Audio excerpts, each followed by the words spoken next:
What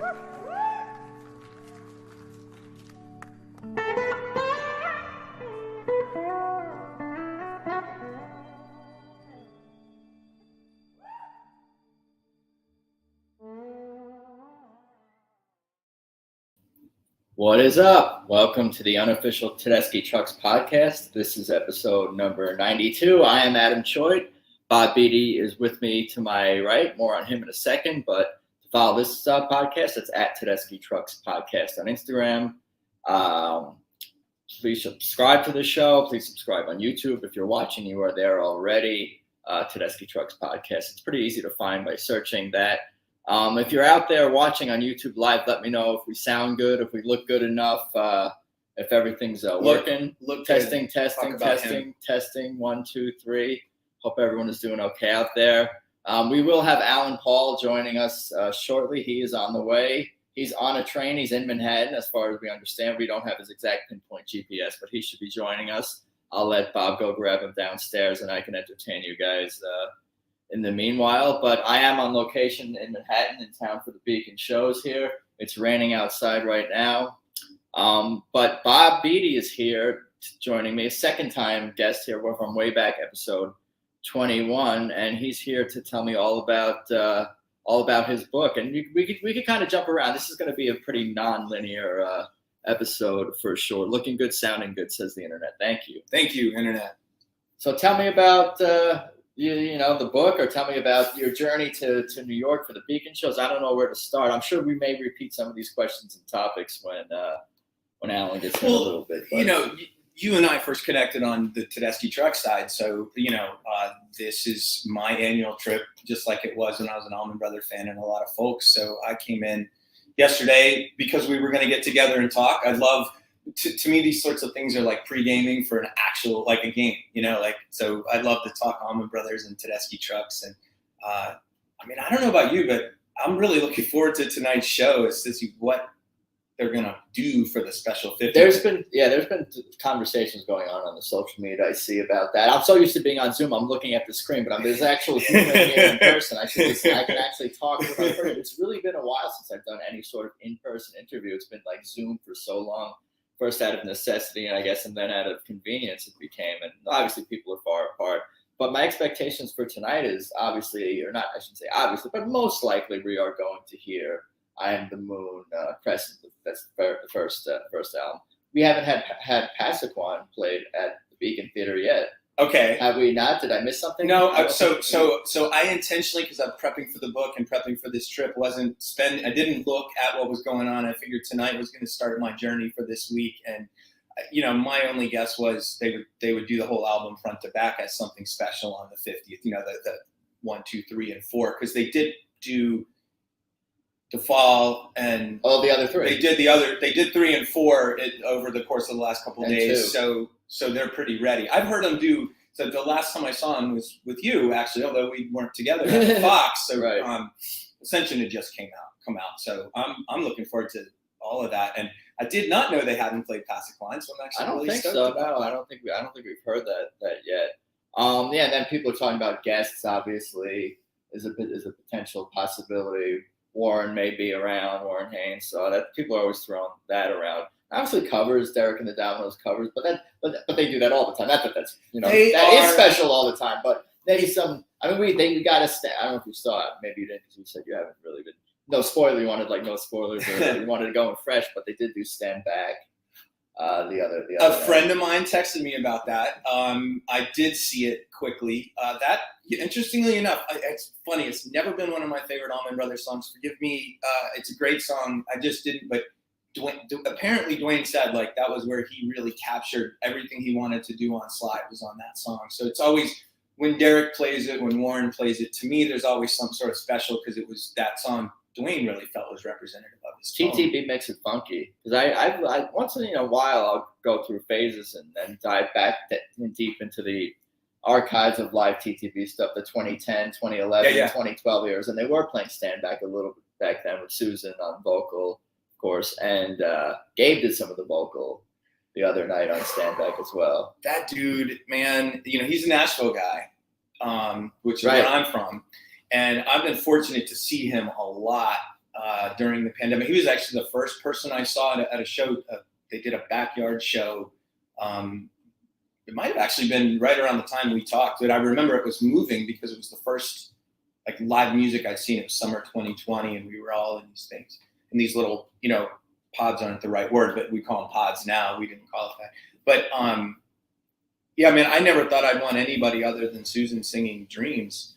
But Kate Dixon just slays that song, and then anything else. So I'm glad you said. I do need to check that out.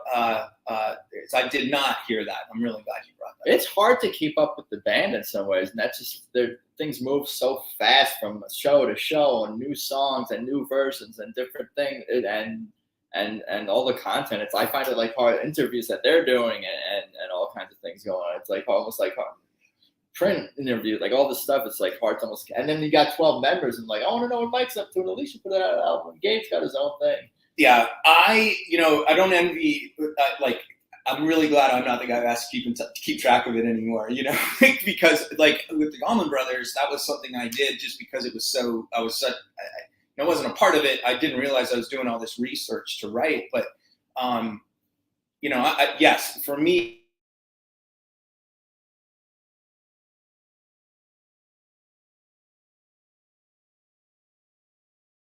really had a good understanding, 1, 2, 3 kind of deal, where they put the slow blues, where they gave Greg a rest in his vocals, blah, blah, blah. But I have 0 sense with Tedeschi Trucks, which is great. It's like they're constantly surprising me. And it's been fun. I mean, just being at the show the other night and talking to people who've been to 20, 40, 60, 100 plus TTB shows, not even including other Derek or Susan shows. Like I asked them, what brings you back? And I hear the words coming out of my mouth, but it's kind of a rhetorical question at that point, because what brings me coming back? If I could get to more shows, I would get to more shows, and certain people can, so they do. So it's like, why not? And yeah, obviously it's because you get different versions of songs every night, and the band keeps getting better, and somehow that's another theme that like keeps coming up. Like people who, again, like people have seen them 100 times, they keep saying they're getting better, and they're constantly surprised by something. Lots of things. I am one of those people, and it's just become one of those things where it's like I'm just along for the ride at this point and going to catch as much of the magic as I can. I say this all the time online. I say this to my friends. And I've never left a Tedeschi Trucks Band show feeling unsatisfied and not unstirred in my soul. And like I sound like I'm this big shill for the band. I know loved them since they started, since the first time I saw them in 2011. And I think I told you years ago, it feels like 100 years ago when we talked, but, the first time I saw Derek actually giddy on stage was playing TTB. And, so to me, it was like, oh, okay, like I'm just going to follow this trail. So, it's been a lot of fun. I'm looking forward to tonight just to see what's coming. And they have a really deep well of covers, and every cover they make the covers their own, which is probably one of the most important things about playing a cover at that level, right? Is you got to play it well, but to really make it your own song. Yeah, and they do not necessarily all deep cuts, and not like they don't always steer clear from hit singles. But they do what they love the most and don't really think about necessarily those things. And they definitely do put their own spin on all these covers. And there's songs that like other bands like can't cover really. You hear obviously like people like bar bands and whatnot doing all of other songs, but to cover it in a level that's like to cover it at a level that takes you to another level, like. I think Greg Allman respects what Susan does on vocals, and respect, all that kind of thing. The feeling is similar when I listen to her doing Whipping Post versus, the original. It's such a powerful thing happening. It's very true to the original, but it's their own. They come certainly from the same well of music. And for me, like when you say that, when I think about TTB versus the Allman Brothers Band, not versus, but like sort of in that context, right? The things that I think Derek learned in particular when he started working in the Allman Brothers all those years. He's Butch's nephew, but he was also in the band for a really long time. And so, one of the things the Allman Brothers were very good at from the Duane era, once Duane sort of captured this and were their covers, and they made them their own. And then the songs that TTV plays are the songs that Warren is an encyclopedia of music. You know, that guy. I don't think there's a song he doesn't intuitively know and be able to play. But the songs in the canon that those bands play all come from, you know, that connection with the Allman Brothers and/or, you know, roots of that tree, branches and/or roots of that tree. There's a sort of set of songs that they'll play, but making a cover your own, like, you know, Hoochie Coochie Man, the way the Allman Brothers did it, or Trouble No More, you know, is that's what separates the wheat from the chaff, particularly in that era with records, you know, like with records and hit singles and that sort of shit.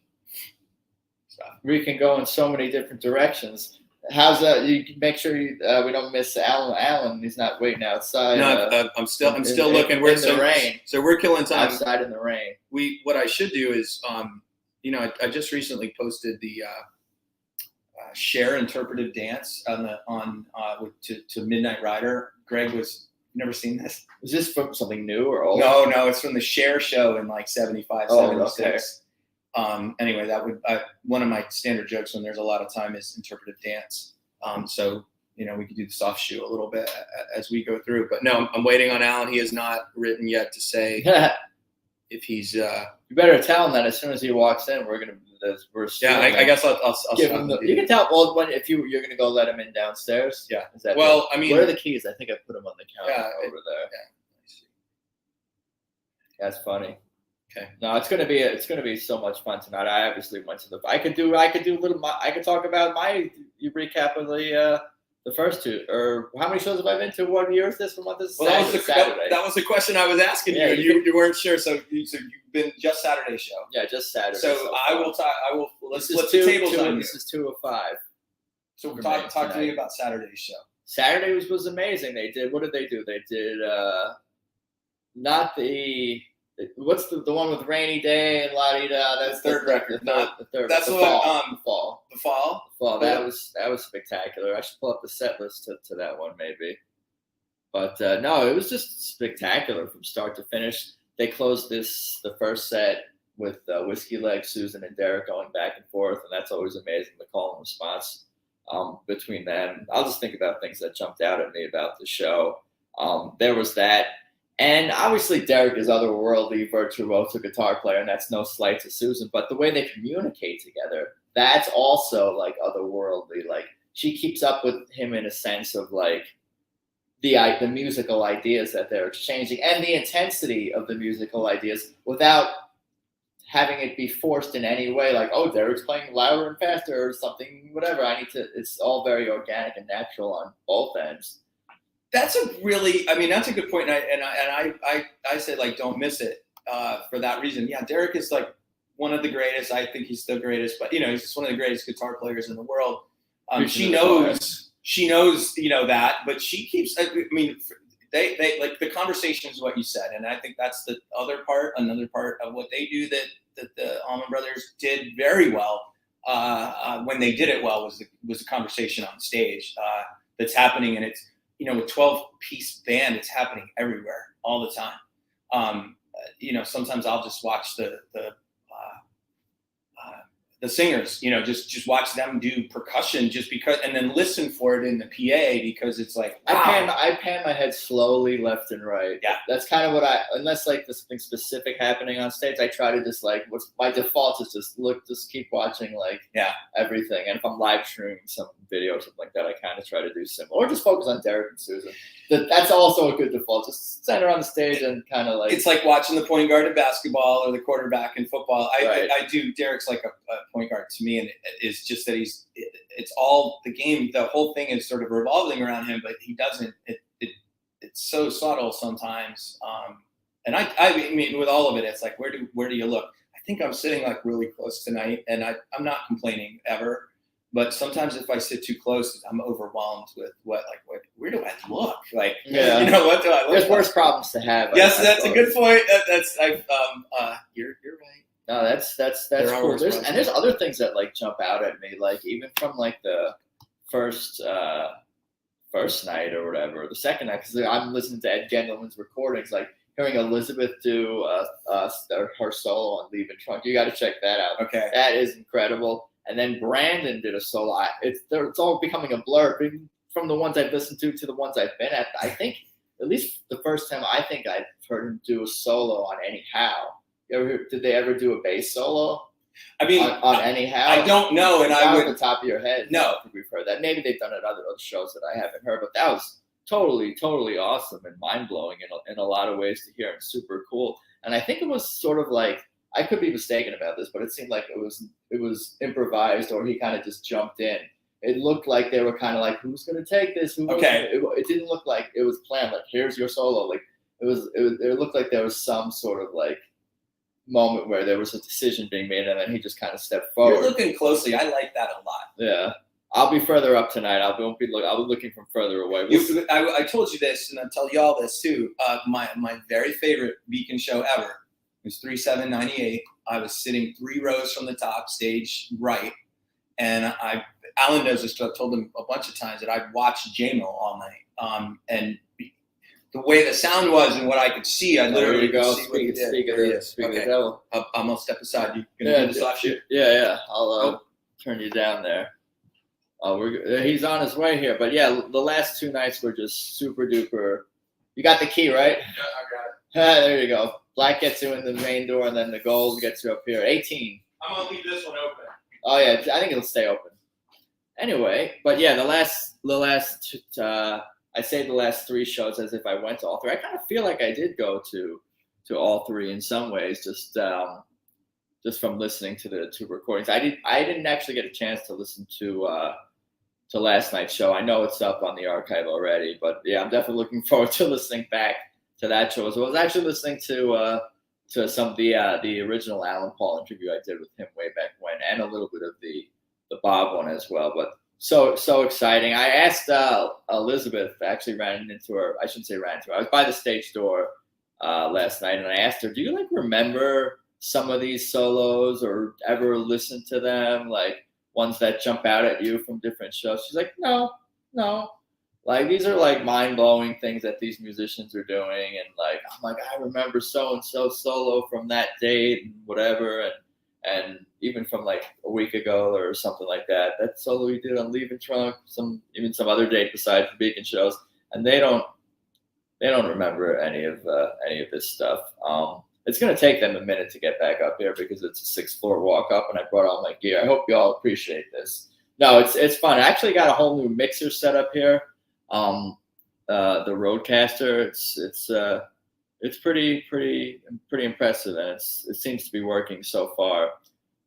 Definitely got to remind me to turn up the volume on Bob when he gets back up here. But yeah, it was so cool to just see a bunch of other fans at the Beacon. I haven't even ran into or talked to or got a chance to even connect with everyone from the so-called Swamp family, so to speak. But I did see a whole bunch of people and was able to shake hands and whatnot, and see other fans that I haven't seen in a while, or even meeting some people for the first time is cool. Like, yeah, it's a great group of fans. You know, all the TTB people. There's definitely a connection. Like, we get it, whatever it is, however you want us to describe, whatever it is, we certainly get it. Yeah. So tonight should be awesome, and Thursday, Friday, Saturday next weekend, that is going to be quite spectacular as well, I'm sure. I don't know what to expect tonight, but we'll see. I'm sure we'll get an epic Passaquan. That's just to be expected. But then they're going to probably play something after that, because like, you can't, you know, it's not enough for the first set. I think it's two sets tonight, I assume. I haven't even looked. I'm assuming, but Passaquan can't be the final song of the first set because they got to fill more time there. Do I hear them coming? I think I hear them coming down the hall. Introducing, oh man, what a shit show this is. It's all good. At least the tech side is working. You see us, you hear us. That's ultimately all that matters. And that some of what comes out of my mouth makes some sense in the context of TTB. Okay. Here we are. We are live streaming right now. Oh shit! Did he give you the warning? Did he give you the warning? I did. You did. I did. But we also just walked 6 flights. Oh yeah. Take a breath. You got water somewhere over there now. I got a drink. No, we're getting set up here. We got the whole crew here. Hello. you walked right into it, literally. Let me hand the man his microphone here. Let me take that. We need a bathroom break. Oh yeah, do it. Give me 1 minute. Oh, do it. Do we even have anybody live? Are they watching? Yeah, there's a handful, 7 people. Hi, 7 people. Hi, 7 people. No, I was just talking about some of the last night's show, and actually, I'm going to repeat what I just told the audience because that's a good thing you want to do to you. You guys all know what I'm about to tell them already, but I was asking Elizabeth. I was outside the stage door last night when she came out, and I told her about that Leaving Trunk solo from I think it was night 1 or night 2, and I'm like, do you remember that? Wasn't that super awesome? Do you ever go back and listen to any of this stuff? She's like, no. To them, it's just like, it's riding a bike. It's just like, it's like breathing, But to me, it's like, did you remember that solo from 8-5 Milwaukee and whatever? It was so. They're like, nah, I don't remember that. But they do remember some shows more than others. It's interesting. That's another one that I find. I don't know. As a historian and having done this for a long time, the memories that people have of things that are not the same as maybe what some people went to a show, it was the greatest show ever they ever attended, and the band itself would say it was a terrible night or whatever, and vice versa. Sometimes the creator of the art knows and understands it all. Well, not sometimes. They know and understand it completely differently than we do as sort of receivers of the art. We're gonna put you in the middle. There he is. Hello, everyone. Welcome to the conversation, Alan Paul. Flashlight's on now. Oh, my flashlight's on. That's so good. We can set it up as a light. Where can I share this stream? Let me get it out. Yeah. Oh yeah, I guess I do the same thing. Wow, that's a good thing to do, right? Sure. Hello, everyone. How are you? Testing. Internet world. Internet world. Maybe all over the world. I don't know. Could be anywhere, right? Well, there's 7 people. So if there's 7 people, that means they could be on all of the continents. You know what I mean? One for each continent. So you never know. I got jokes. I got jokes. All right. What's the link? I'll share it. It's on YouTube. Well, he tagged us in the on Twitter. So it's on Twitter and Facebook. Yeah, all that shit. All right, we're gonna find it. Hello, everyone. Alan's the one with all the info. Actually, yeah, he's got all the fans. You guys are gonna be having the conversation. I'm just gonna be chiming. I know. Wow, that's awesome. What was that like? I guess you're gonna for the 9 people who are watching now. It's up to 9, but now we lost somebody. But you'll cut out some of this nonsense, I guess, when you're putting it up, or does this just stay in? I think this is going to stay in for the video, but in the audio, if I get it up later, when I get that up, I could take that out. But you don't have to. You do whatever you. This is your show. Yeah. Hey, while he's doing this, I just say, yeah, we can just keep the conversation. I am. So this is, you said, show 92. We've been talking about this a little bit offline. I think it's really incredible. You've continued producing content up to almost having 100 episodes of a podcast devoted to Tedeschi Trucks Band that you did all yourself. And I don't say that for any other reason except I do have a good understanding of fans communities, both as a sort of a part of one, as well as someone who just, studied one and put a book together on it. And, hey man, this sort of stuff is important. It's fun. You got a good spirit about it, which is also pretty cool. So, I really am thankful that you said you would do this and, made this happen, and thankful for Alan for, popping in the city a little bit early to talk some about it. But, your spirit and enthusiasm for this really does go through, Adam. And I've always liked it. I have a real, and I enjoy this part of the dynamic of being a fan of the Allman Brothers Band and their families and the other people. I always have, and so appreciate that very much. Oh, that is well said, and I appreciate all that, and that means a lot to me for sure. It's been quite a journey, and I definitely appreciate your time, Alan. Both of you guys have been on before, and that means a ton to me. It's just been fun, and I just want to promote the band. I already found myself talking about them 24/7, so I was like, might as well record those conversations. And some of us write books. Yeah, write books, and I mean people who write books and play music and are photographers and all that.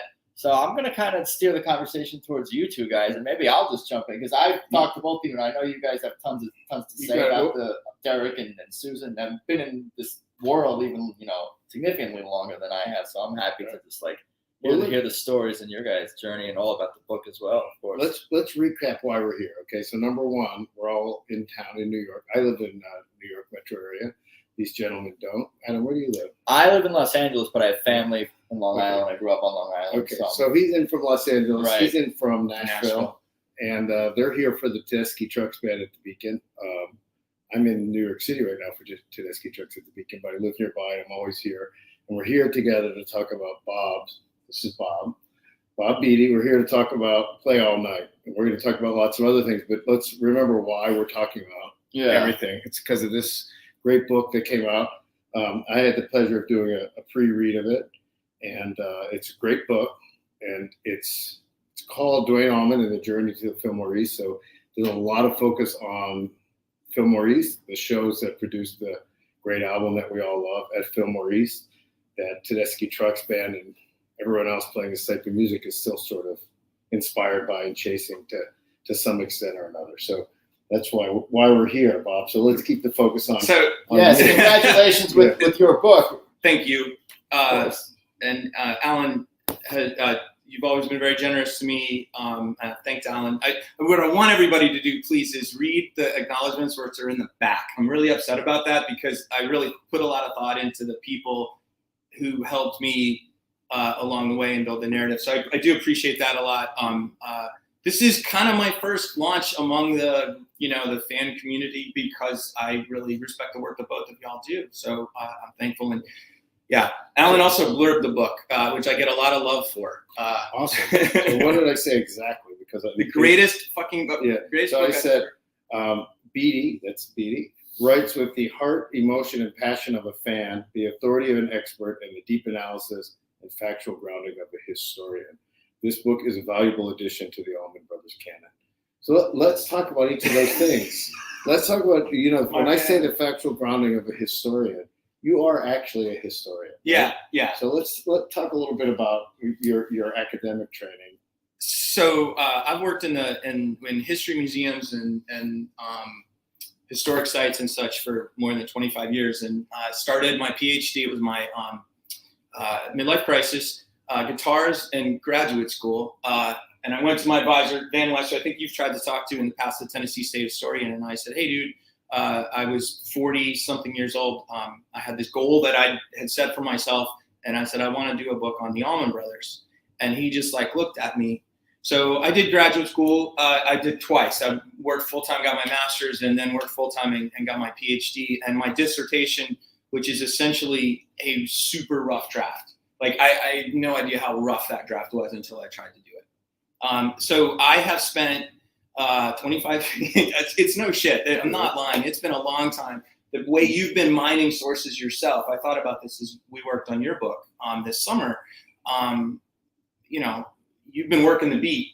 I've been studying it as a historian, which means I've been gathering all these other sources that are out there and trying to make sense of them over this whole period of time. And how do you think this is a two-part question. Yeah. How did your love of the Allman Brothers and the music influence you to want to get the PhD, and how did your historical work influence the way you thought about the music? What a great question, man. Okay, so the first thing was the decision to do it in the first place was a review in Hit in the Note magazine. Ken Hay wrote this review. Did you ever meet him, Ken Hay? So Ken did those documentaries from the 70s called Southern Voices. I know you've seen the videos. They circulate. It's really poor quality. But he never finished it. But he was a PhD historian. He wrote a review in Hit in the Note when Midnight Riders came out. That was it was a historian writing a review saying this is in history. This is just a bunch of stories and it doesn't say anything. And that was the first time I was 96, 97, whatever. I was like, ooh, I wonder if I could. One Way Out wasn't even on the horizon that I knew of. So that's where it started. The other part of the question was sort of the number one thing you asked about how my work as a historian kind of impacts my thing as a fan. Summer of 2020, a friend of mine, a historian, read my dissertation. He said, Bob, you just wrote a book on Fillmore East. And I was like, what? It took me a long time and what the breakthrough was I had to remember why an album was so essential in 1971 for this band. Not just they were good music, but this album itself, it all rode on this album. And what I had to back into then from a musical perspective was my own biases about what I think the album misses. They didn't record Dreams that weekend. I think we've talked about that. I'm still stunned. And that breakthrough was a buddy of mine who passed away. He edited this whole thing. My friend Bill Proudfoot, the champ. He was a Golden Gloves boxing champion, just passed away. But I was writing him and I said, I can't figure out why they didn't play it at all.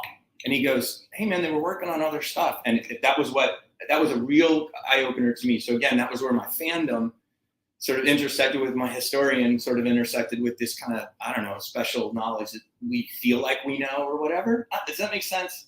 Maybe it doesn't. Yeah, I mean, and it's interesting because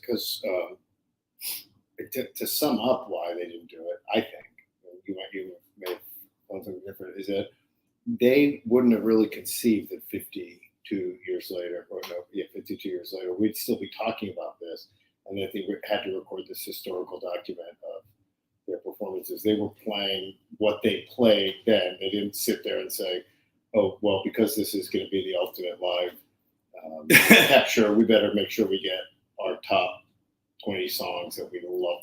They were playing what they were feeling at the moment, right? And it all was new. I have a note in here to start off a chapter. I tried to conceive of what that original single album would have been, which was the story. Alan knows this. Adam, you probably do too. But they go. Capricorn Walden goes to Jerry Wexler at Atlantic, the distributors, also co-own. We won't get in there. And so we want to do a double album, and we want to make it a single price, right? And so the first question was, what does that single album look like? And it's all just new songs. So you don't have Liz Reed and you don't have Whip and Post. So everything else will more or less fit on that 40-minute platter. Then when you hear the quality and you realize this Liz Reed is a million times better than the one we just recorded this, summer before. This Whip and Post is, and there you have it, right? And not just better, but in a way, different songs. I mean, I really, great other than like the head, right? and very much like a jazz performance in that regard, right? Where you're going to play the head, or in case of Whip and Post, the verse and the chorus. And everything else is however you want to get to that destination, or however you feel like you want to draw the band and go. I think that, my other point was, to add to your point, was just they didn't play, Dreams. They play Trouble No More a lot, but that's because that was part of that, when you're in those first 4 songs, you play those tight little songs because they were recording Done Somebody Wrong and Statesboro for the album. Stormy Monday is the outlier. That song was played one time that weekend. Thank God they recorded it, thank God they put it on the record, but everything else was multiple times except Stormy Monday, I think, in Mountain Jam. So I think, like you said, we weren't laying down Dreams. They weren't playing their epic set. That was something I had to learn too, because I was like, an album hits different, as Tedeschi Trucks is doing right now, trying to tell you, like, you shouldn't take our artistic statements as albums, not just these concerts that we play constantly, which are important. But the only reason there's a book, is because this album broke through. I mean, not the only, but imagine had he died in 71, the band just broke up, and all these guys, they would have found something, but this, Right, although they never found anything remotely as powerful on their own. I mean, they are the biggest equivalent of the sum is greater than its parts to me. A lot of bands are. I mean, that's kind of how bands go. But Duane without the Allman Brothers Band, Greg without the Allman Brothers Band, Dickie without the Allman Brothers Band.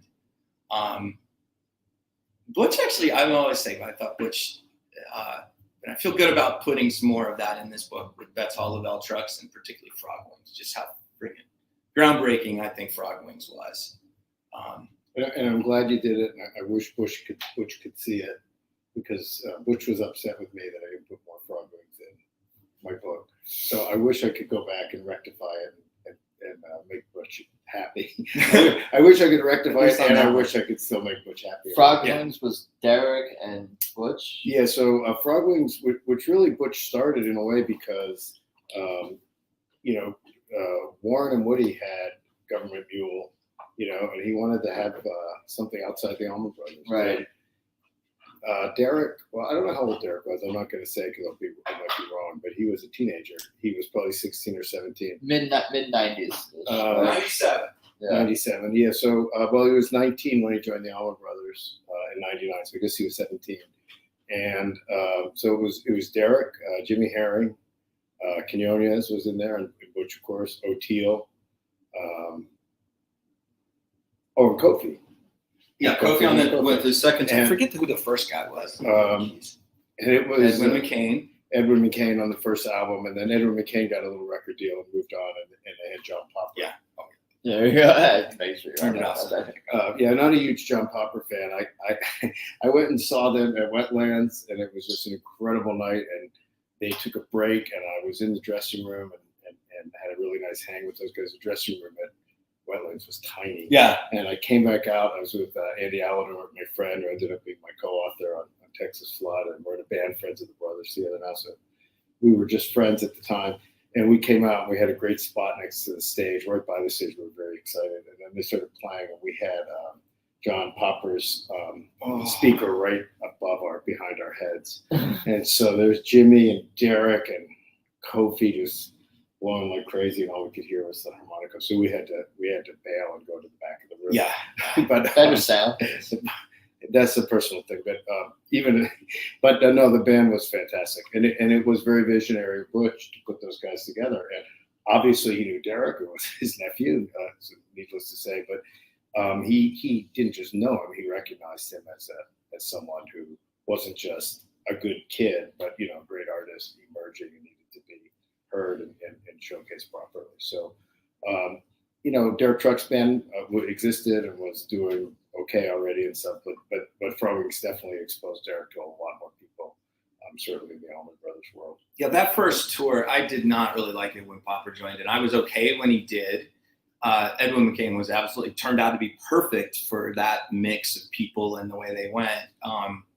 And so I don't even think I saw the second tour. I saw the original band. In fact, I saw the very first one before Kofi joined. I can't remember who that keyboard player was. Same place I saw the Mule for the last time I saw Alan Woody, actually. And DTB opened. It was the first time I saw Derek Trucks Band ever. So to swing back to your book, Bob, people, I just finished another Allman Brothers book that'll be out in July in time for the 50th anniversary of Watkins Glen and Brothers and Sisters. Very cool. And You made it happen. I made it happen. Nice. And Bob knows about that. He has read it. Virtually the finished copy. Fantastic He was book. very helpful in the editing. But I'm not trying to talk about my book. The reason I'm really bringing it up is this.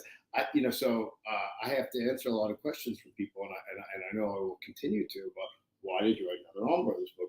Much less why did you write a book? Now, when the time comes, I will try to make that really clear, and I feel really good about it. There's no question that there was material to write, but I know people are saying that to you. Yeah. Will say that to you. Yep. Which is a little frustrating to me. Yeah. Because we know why there's more to say, but in your words, why is there another? Yeah, thank you. I have had that question a lot, and I've had the snarky response more than once saying, I just don't think there's anything more to say. And one guy, I just answered him, I said, well, you know what, I'm going to try, So the bottom line was that I had the opportunity to, but what do I say different? I really did focus on the music. I focused on the biography of a sound. What I remember when we first met and you, at Wani years ago, I think One Way Out had just come out or was going to come out, and you said, we were like, what was that question you would ask Duane if you met him? And it was like, did you have it in your head? And when you heard it, was it chicken or egg, right? And was it, okay, then I heard these pieces and it all came together, or I was just waiting to find the right pieces. So that is sort of my version of figuring out that question for myself, right? and finding something that maybe would be engaging and interesting. And this is I focus a lot on the development of the sound, the band, the songs, how they changed, the different parts. And chapter 7, my editor read it in 2021. That's what I use my relief money, stimulus money for. I paid an editor. That's what nerds do, and that's okay. Help other nerds, right? And so she got to this chapter 7, which is kind of the formation in Jacksonville. It's where it lay them all out. And she wrote this great point, like, okay, now we got to it, formation of the Allman Brothers Band. And that she said it did a good job of laying out those pieces. So that would probably be the number one thing. I've had more people say, multiple people at this level say, I did not realize how significant Barry Oakley was to the Allman Brothers Band. And I was like, I've read your book multiple times. I've read Scott Freeman's book multiple times. I've read, Nolan's book. I've read all of this. Now, everybody says it, but apparently you have to keep saying it. I'm proud of how that came out here. I wanted to do better by him. I wanted to do not better. I wanted to do that justice. All 6 of those guys. It wasn't just Duane, or it wasn't just Duane and Greg. Something went wrong. Please try again. Oh boy, Is that me? No. Oh, that was me. I'm sorry. That's That was all my right. tie. Run. Yeah. That's great. So, well, maybe I'm wrong. Maybe It's I a- should challenge that. it's a sign. Maybe Siri thinks Yeah. something's different. No, I mean, and I want to add, like, when I said in that quote that you brought, whatever the exact word I used, the rigor of a historian, part of what I mean is you really did deep research, and you used a lot of contemporaneous sources, and so you don't have to look up in dictionary, everyone. That just means, sources from the time that it happened. And I did a lot of that in my book too. I think I probably was inspired to do more of it than I might have by you, really, by having read your book. I think that kept me digging deeper. And partly it becomes a bit of a puzzle, right? Once you start digging, you get really intrigued. You want to find out what other people said. And I think that's really important. And it's interesting to go back, even, there wasn't the same level of rock press, but there was rock press. Yep. And these guys did interviews. And it's interesting to see what they said about things as well, because it's not always consistent with what they said 40 years later, which I think is normal for everyone, including any of us. I'm sure if you interviewed, if you told a story about when you were 18 now versus what you would have said when you were 21 about 8. And if you're saying it 40 every year for 40 years, and the story grows or shrinks or becomes something different, like that. One thing about sources, and this is why, like, a lot of people are like, did you do interviews? Did you do interviews? And I was like, I started to, and I realized it was just, there's no need. There's plenty of material out there. You got to talk. I was gonna say that's a great point. What you're saying, like how the stories and the facts may be the same, but people's perspective on them changes, and their feelings about them changes. Yeah. And that's an interesting thing to get out of. That is true, but even more than that, the facts sometimes really change too. Yeah, I can believe that. That is the value of looking at multiple sources and even doing multiple interviews. And that was, so when I wrote One Way Out, it was an oral history, which is a collection of quotes, and there are places. There's really only a few of them, but it made an impression on people because a lot of people have brought them up to me over the years where 2 stories contradict themselves. And, I did research for it the same way I do for a narrative book that's not oral history. And when it was clear to me, or multiple people said something, I went with what I believe to be true. But there are definitely cases where there's just no way to know. It's a he said, she said. It's a he said, he said. You clarify that in your books too. You say this. If I'm not sure about something, I'm just going to let you know. Here's this perspective, and here's that perspective. I think you walk that line. Yeah, really and well. in the course of interviewing a lot of people, or reading a lot of sources, you start to get a good feel for who's more reliable narrators about what. So my rule is always tie goes to J-Mo.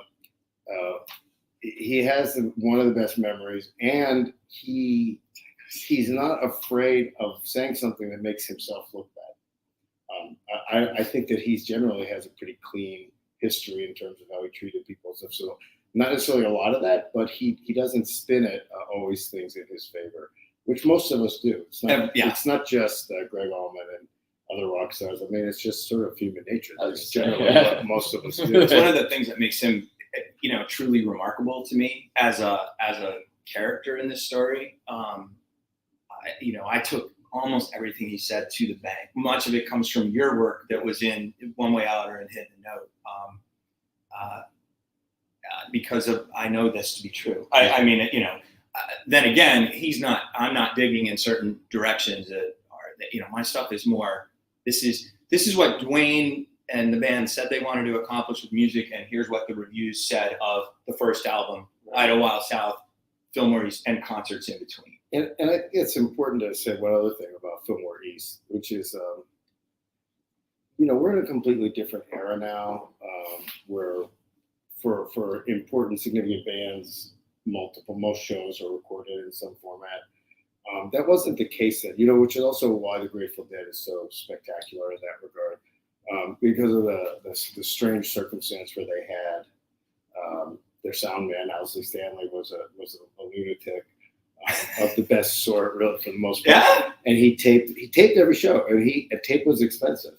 He didn't tape every show, but he taped most. He taped a lot, and then we had all the Beatty boards that come out in the 70s. And so thank God that they did Fillmore's because that was a multi-track professional recording. Even more so, of course, because it was the last thing, more or less, that Duane ever recorded. Yeah. Did do a few other. Wasn't literally the last thing he recorded, but it was the last full album you could say he recorded. And at least we have these shows captured. And even if he had lived, and they may have taken some different directions, and it would still be crucial to have this era captured. But it's just even more so because of the way that's fate played out. Yeah, and I think the second point to say is, we are not in the era of albums. So sort of understanding again, the idea when we were kids of getting a record, and then even in college with me with a CD, but it was getting records when I was a kid. I had one new record out of 20, and I was going to play the crap out of that record until I knew every single groove and everything else. That's what folks were doing, and now we're spoiled. Everybody wants full shows. A lot of people, Allman Brothers. I said it in the book. Duane's legacy is not at Fillmore East. It is the 45-year career of one of America's great musical institutions. And if you think about the Allman Brothers as a musical entity and institution, that's his legacy. It's secured because of an album. That's how we remember it, and then everything sort of branches off of there. But this album had flaws, and he died, right? It's this little footnote, which it is treated as such sometimes too. Who treats it that way? The footnote, Duane's career. Well, it's so I go back to a point that I put in here. One of my mentors, backing up. When you write a history PhD dissertation, you have your committee chair, and that's who you do all your work under. Basically, he just read all my drafts and told me when I was too far afield. For example, overusing Paul Hornsby's quotes about Duane being a genius. I think the 16th time I did that, he said, back off this ledge a little bit, but then you have three readers who will give you advice. Most of them don't really do much at that point. They're reading and they've already done all their work with you.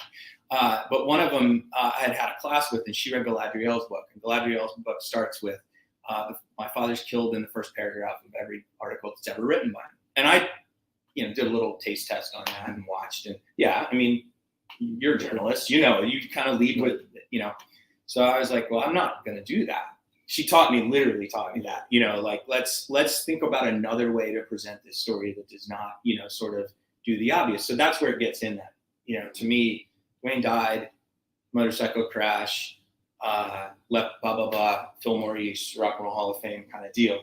His career is like this little small thing.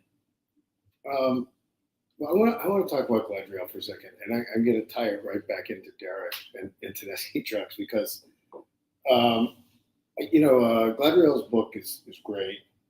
It's quite different. It came out around the same time as mine. I think a week or two.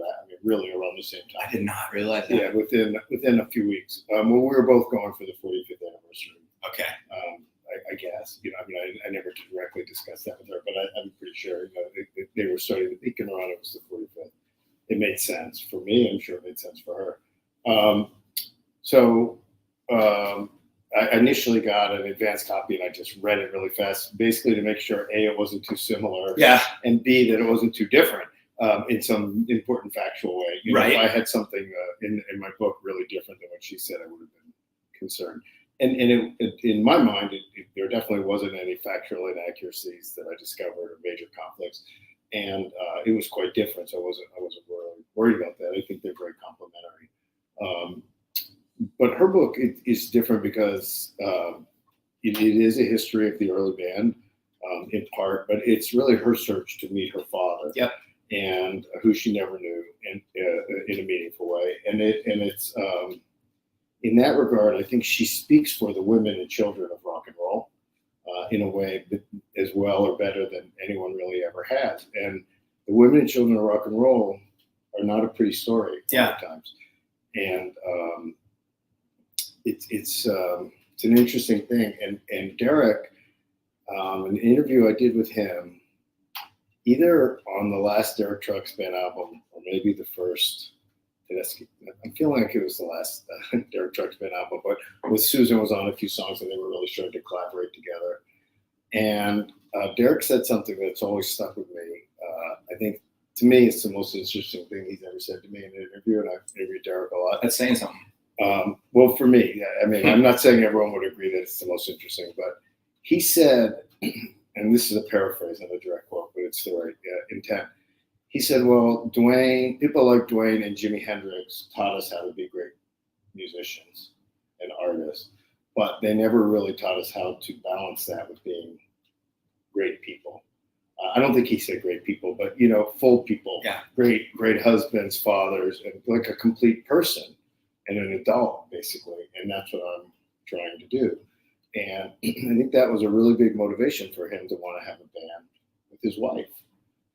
And I think, it's obviously developed into something a lot more than that, but they had young kids and it's hard to have two touring musicians. And I don't know. I don't really have a question there. No, it's just an interesting statement. And that was such a, Derek's always been a very mature person. And Duane died when he was 24. You struck. So I'll say this. You struck on something that I somewhat touch on. Actually, you just mentioned you finished your epilogue.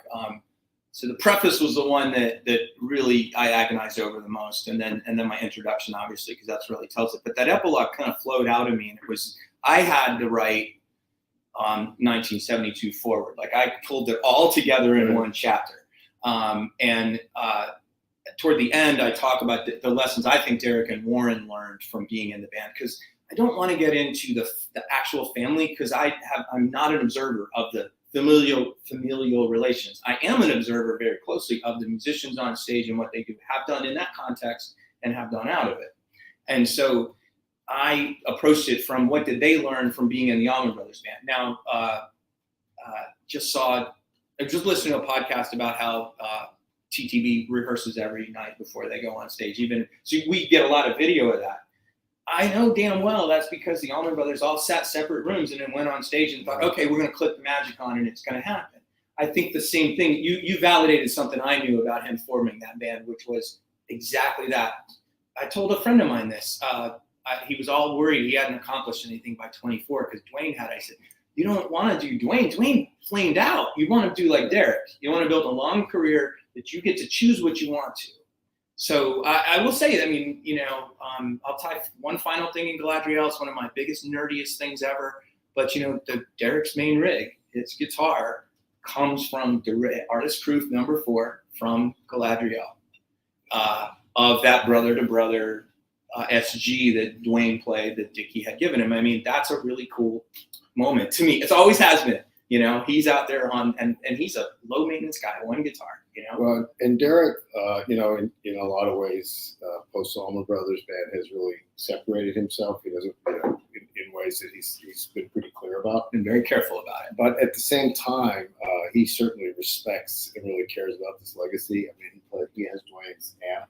Yes. He bought the Les Paul that was one. Was it It's one one after? before. One before the gold top.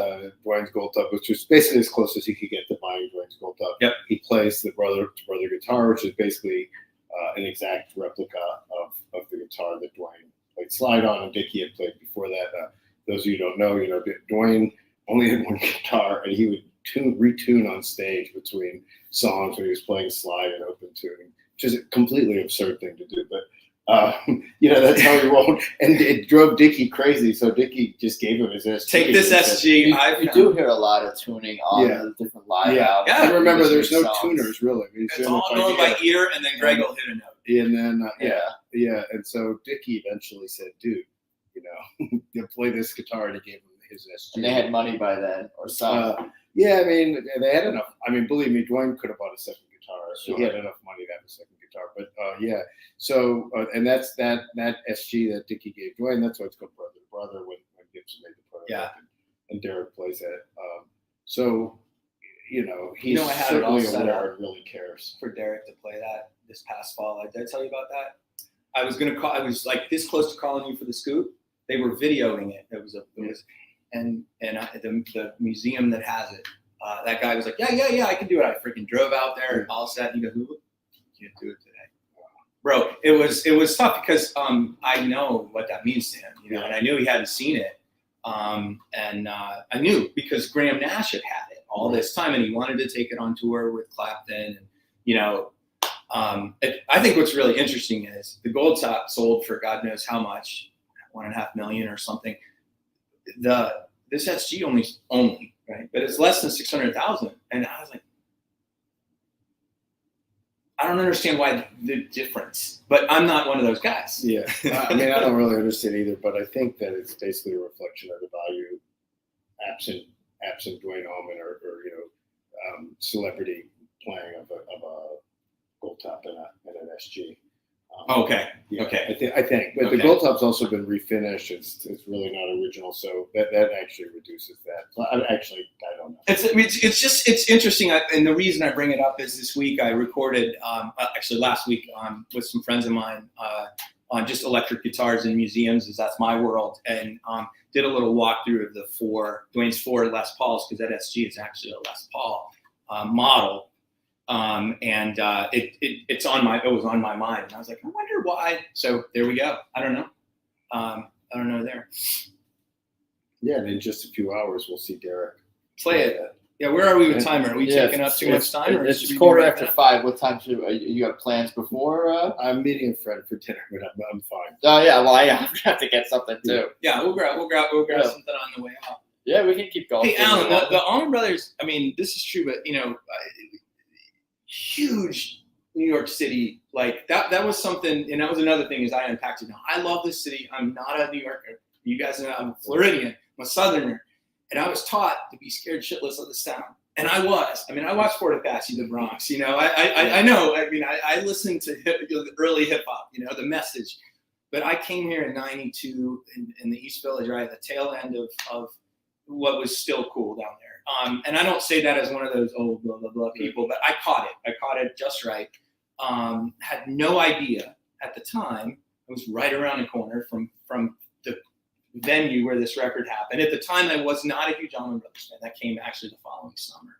But I mean, this is where they broke. They broke in the North, and that doesn't make a hell of a lot of sense on the surface. Well, it does make sense though, because I mean, I understand your question. But it's just simply because of Bill Graham and the Fillmore East. There you go. And the audience that had been cultivated at the Fillmore East, which was more than just Bill Graham, by the way. So Alan Arkush, who was the stage manager, and the whole crew down there. I mean, they were sophisticated artist types. That was something I learned a lot about, was how much Bill Graham, I knew how important he was to this story, how much he influenced what we know of about rock and roll promotion and the show and everything else. He was a promoter of the arts, literally of the event, of the thing. Yeah, and he really believed in putting these incredible shows together. So the first time the Allman Brothers played at the Fillmore East, they played with Blood, Sweat, and Tears, and the show was it was okay. Like it wasn't like a huge success with the Blood, Sweat, and Tears crowd necessarily. but Bill Graham and Alan Arkush and all the Fillmore East people loved it. And so they went to Twigs Linden, who was the road manager, and said, "You guys are fantastic. This was not a great bill for you. Who do you like?" And they said Albert King, B.B. King, and the Grateful Dead. B.B. King, Buddy Guy, and the Grateful Dead. And they played with all of them at the Fillmore East and West. Within 2 months. Yeah, so I think the bigger question isn't why did they get so big in New York, but why didn't they get bigger on the West Coast? Because they had that that thing at the Fillmore West as well. And I think Great point. Yeah, I think actually there is an answer to it. Go for it. But this is my own East Coast centric perspective. I just think that, the thing about the Allman Brothers Band, and that I miss, honestly, from Tedeschi Trucks Band and everyone else, that it's not to pick on them, they hit hard. And they hit the stage, 1, 2, 3, and it's like, we're not here to fuck around. Yeah. We're not here to and we're gonna go. And even like Stormy Monday or Slow Blues is super intense in that way that like Albert King playing a Slow Blues was super intense.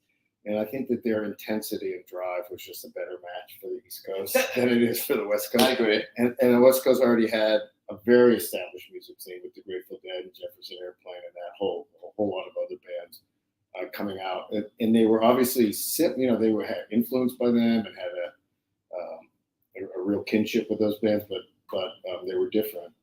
Yeah, that's a really good And point. cosmic is. I was talking about the different solos between Grateful Dead and Allman Brothers solos. I'm like, why am I gravitating more towards like the blues rock and that stuff, because it's more bluesy versus cosmic is what Grateful Dead is more like. Yeah. And that is not as intense. Yeah, they cross paths a lot, but right. Sure. Overall. And it's funny because when Dead and Company first started, I went and saw a pretty early show at Madison Square Garden. And I really dug it. I liked the way Oteil was putting these more straight grooves in the songs. And I liked when Mayer would go into this sort of what sounded like early 70s Clapton soloing. To me, I dug it.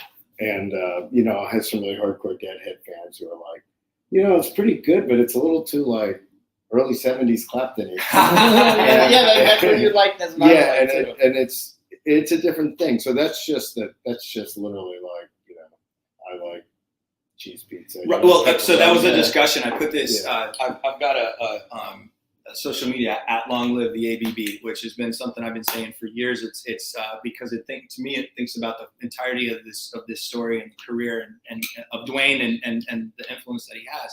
And I put up this picture of I pulled a quote about the Dead and the Allmans and I pulled that really famous picture from 710 Ashbury where Kurtzman's got his hand up. They just gotten busted.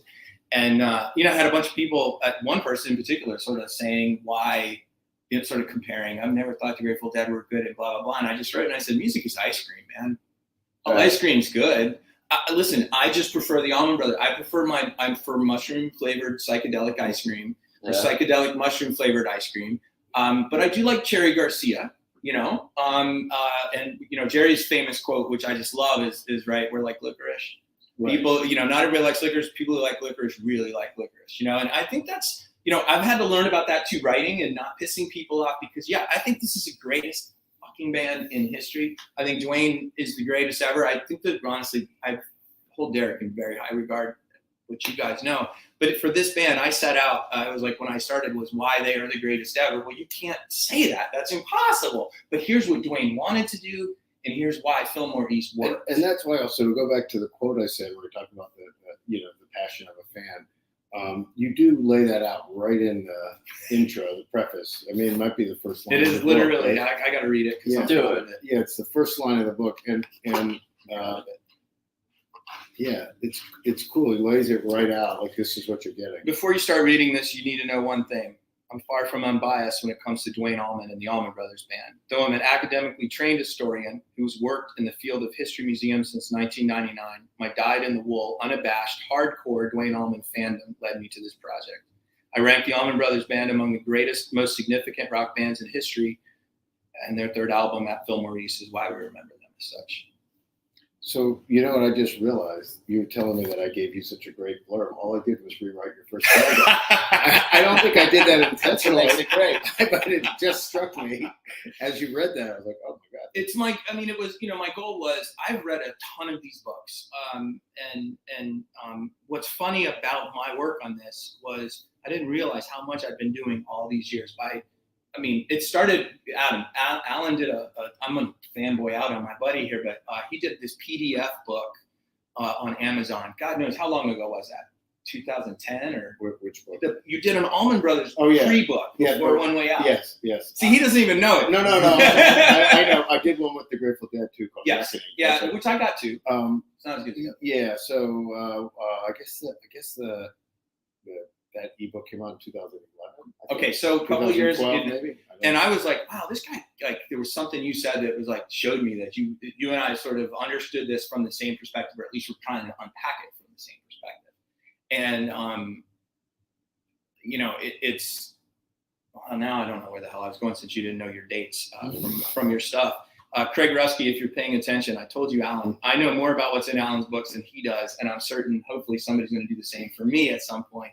Oh, I wrote that? and that's just how I roll. I have friends from childhood who are my memory. Well, I think, listen, I thought about this as I went through this, your new book this summer, and it was really great because I was like, I kept reading it. At first we were just buds. I was like, hey man, what do you think of this? And blah, blah, blah. And then we really sort of got in and started editing a little bit together. And we talked a little bit about sources. We talked, you and I had some interactions while you were doing things. Alan's been working this beat for a long time, and how he's cultivated sources, and you understand how the stories work. And I've done it, from the opposite angle, from more an archival sort of thing. But I remember reading your thing and I go, wow, I'm going to set him up so perfectly. Because I end, with Barry's death. Barry, to me, the Allman Brothers original era really ends when Barry died. And then when Linda got kicked out of the house that January, which I understand that whole year was fraught much from you, 72. But I see 72 in my book for the band, not the family, but the band, the actual, I think, as an absolute triumph. Had they not gone out on that tour and been and it cost Barry his life. Although I would argue he died October 29th, 1971.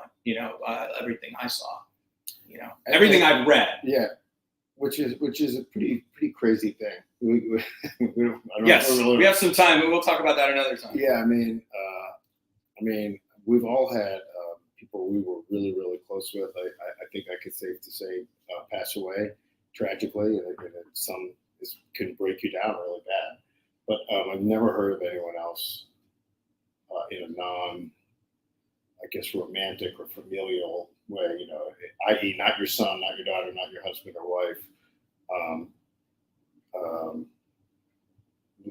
take out a death that hard. It's really kind of a wild and fascinating. Yeah, and tragic.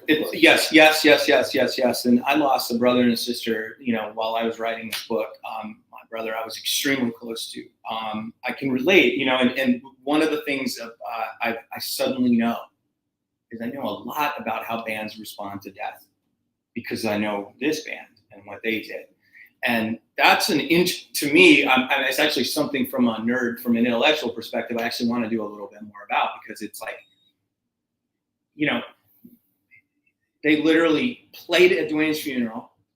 And they announced, they were going, and I know what's going on. I understand that there's a push to get them out there and do this, blah, blah, blah. But when you listen to that music, it is good. The 5-man band is freaking great. So first, condolences on your brother. Oh, thank you. Thank you. So sad. Thank you. But, you said you were writing it for a long time. So no. It happened. Yeah. But still, related to that, I talked to Warren at length after Woody passed away, and he told me, Alan Woody, who today's his birthday, by the way. Oh my God, are you serious? And Stevie Ray Vaughan and Joey Strings, all of the same birthday. So when Woody passed away, Warren was just completely bereft and didn't know how he was going to get through the government mule.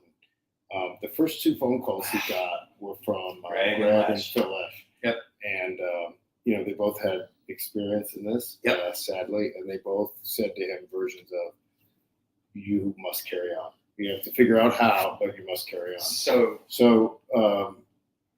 And you know, the Allman Brothers definitely planned on taking a break. Butch said 6 weeks. There's different versions of how long, but they definitely planned on taking a break and realized after like a day or two, this sucks. We need to get back together because what else are they going to do? As Butch said to me, we're musicians. What we do is play music. Yeah. So what are you going to do? Sit home and drink?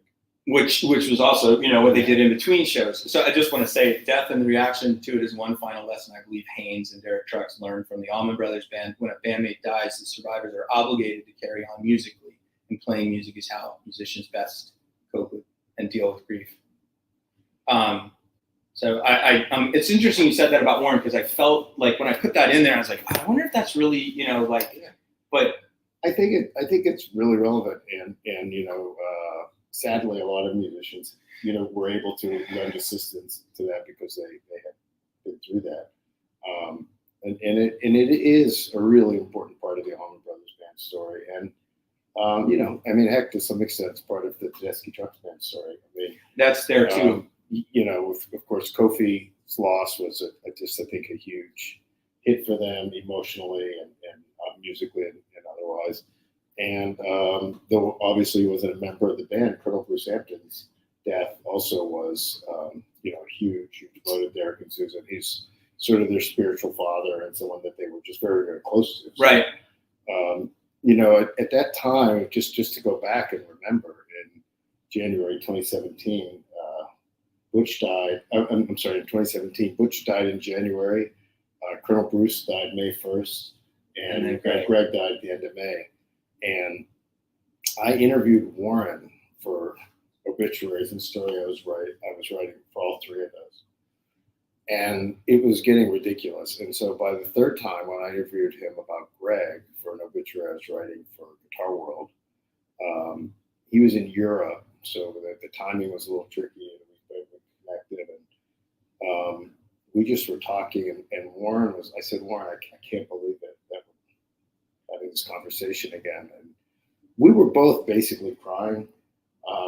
We were not exactly literally, but sort of just not all there, like sort of broken down. And again, it was about Greg, but it was also just about the cumulative grief. And it was a lot. Those 5 months in our Greater Allman Brothers Band world were a lot, and for Derek as well. Yeah, and then sure. You know, 2 years later, he loses Kofi, and they're touring. They play that night, which is just one of the most astounding things. It's like, to me, it's like the 5-man band tour sort of encapsulated that you actually take the stage that night and you do it. That's what you do. That's what you're, you know, and then, you know, and then the next year, freaking the world shuts down, Right. And they come out with this amazing.